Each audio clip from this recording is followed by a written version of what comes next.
One of the downsides of flipping houses is it's not passive. You flip a house, you make some money, then if you want to make money again, you have to go flip another house. Well, I want to share with you a really cool technique where you actually earn passive income flipping houses. You heard that right. That means passive income without all of the headaches of owning and managing rental properties. You're not going to want to miss this. Get ready to learn my favorite hack strategy to create cash flow flipping houses coming up.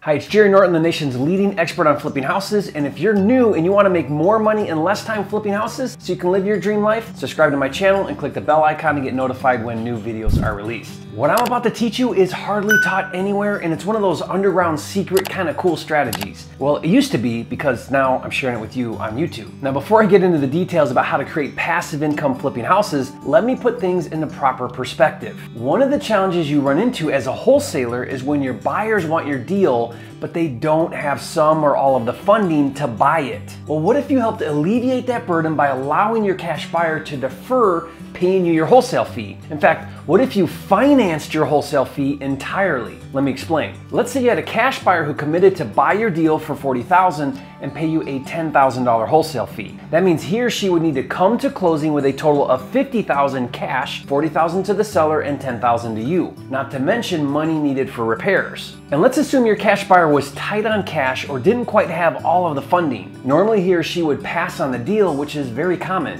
which would mean you wouldn't have a deal or lease with that buyer and you'd have to find a new buyer. But what if instead you offer your cash buyer to wait to get paid your wholesale fee for a specified period of time or until the cash buyer flips the property? Of course, you would have to wait to get your wholesale fee, but what if you could get a premium on your wholesale fee and earn interest? Maybe not on every deal, but that's pretty awesome to do on some deals. Keep in mind, in real estate, whenever you offer terms to a buyer, in this case financing your wholesale fee, the buyer pays more because you have to wait to get paid. So instead of $10,000 cash today, you offer to carry or finance your wholesale fee for 6 months for $15,000. If you're wondering why would a cash buyer agree to pay $15,000 later instead of $10,000 today, the answer is because he doesn't have the $10,000 right now, but will have $15,000 in 6 months. Welcome to the world of creative financing. Now here's where the passive income part comes in. On top of the bump in wholesale fee from $10,000 to $15,000, you could also structure the deal to earn interest on the $15,000. Let's say 10%. Now 10% on $15,000 over 6 months isn't very much cash flow, but come on, you're earning interest on money you didn't invest. So how would you calculate that ROI?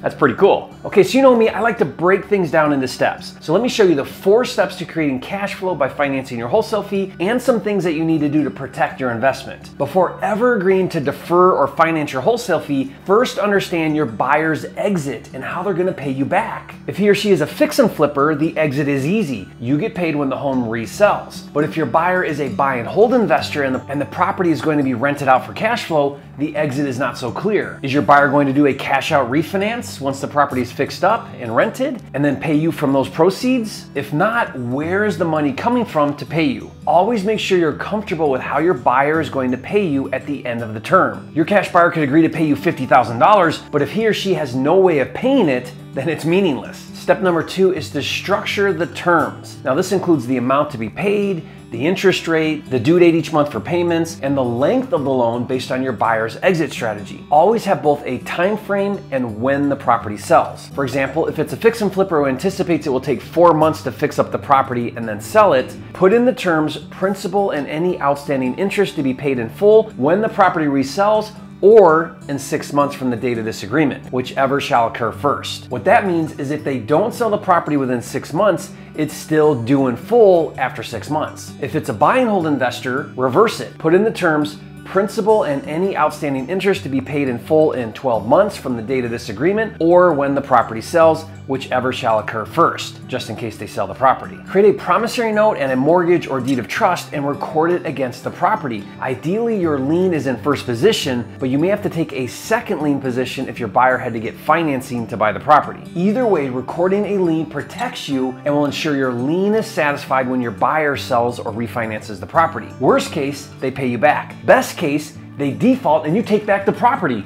Either way, you win. And step 4 is to brag to all of your passive income rental investor buddies that you're earning an infinite ROI and cash flowing on thin air and you don't have to deal with toilets, tenants, and turnover. Then leave a comment and tell me what they had to say about it. Now I want you to think about this strategy under two different scenarios. Scenario one is when you have a cash buyer who wants your deal but doesn't have some or all of the cash to do the deal. And scenario two as a strategy to get more per deal and as a way to earn passive income. Maybe do this like 1 out of 5 deals. Speaking of doing deals, the key to succeeding at flipping houses is having a systematic way to manage all of the moving parts. That's why I took my 15+ years and thousands of deals and I created an all-inclusive cloud-based house flipping deal management system called Flipster. If you've never heard of Flipster, not only does it organize, streamline, and automate all of the steps of flipping houses, but it actually finds and funds deals for you. So if you're looking to do your first deal or you're already doing deals every month, Flipster can take you to the next level. If you're into flipping houses, you owe it to yourself to check it out. Just go to getflipster.com or click the link in the description.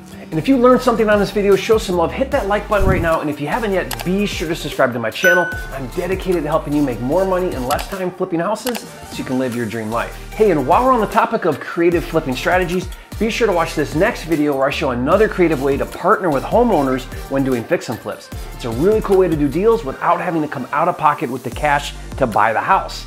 So be sure to watch that video now, and remember, it's not about the money, it's about having the time and freedom to have, be, do, and give everything you want in life. That's what it's all about, and I'll see you on the next video.